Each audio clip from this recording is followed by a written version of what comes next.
Ito ay rated SPG, striktong patnubay at gabay ng magulang ang kailangan. Sa pagkahulog ni Lena sa hagdan ay kritikal ang lagay ni Lena at makukunan pa siya.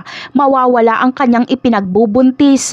Kaya galit na galit si Rigor kay Marites.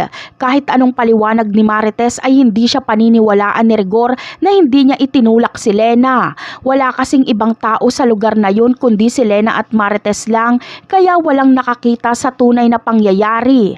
Habang si Roda naman ay titistigo na si Lena ang sumugod kay Marites, pero hindi niya naman nakita kung tinulak ba ni Marites si Lena o hindi. Ganon pa man ay naniniwala si Roda na hindi ito magagawa ni Marites. Magagalit rin si Mando kay Rigor dahil hindi nito pinaniniwalaan si Marites. Ayon kasi kay Mando ay hindi kayang gawin ni Marites ang ibinibintang ni Rigor. Sa kabilang eksena naman ay pagdating nila Tanggol sa bodega nila Tisay ay makikita nga nila doon ang kanilang mga sasakyan. Kaya wala nang takas sila Tisay. Galit na galit si Tanggol sa kanila. Pero gagamitin ni Divina ang galing nila Tisay sa pagnanakaw ng sasakyan. Aalukin niya ito na makipagkasosyo sa kanya.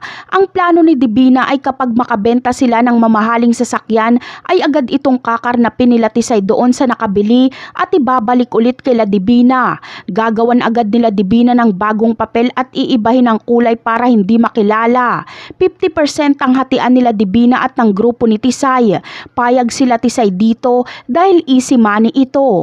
Sa kabilang banda naman ay sa pagsugod nila David at Olga sa bodega ni Mr. Wu ay magtutuos nga si Santino at David. Magkikita silang dalawa kaya malalaman ni Santino na kabilang si David sa sindikato ng mga Montenegro. Kaya matutuon ang atensyon ni Olga at David kay Santino. Hindi nila hayaang makatakas at mabuhay si Santino. Natatakot kasi silang isumbong ni Santino si David kay Rigor. Kaya si Santino ang priority nila Olga na mapatay.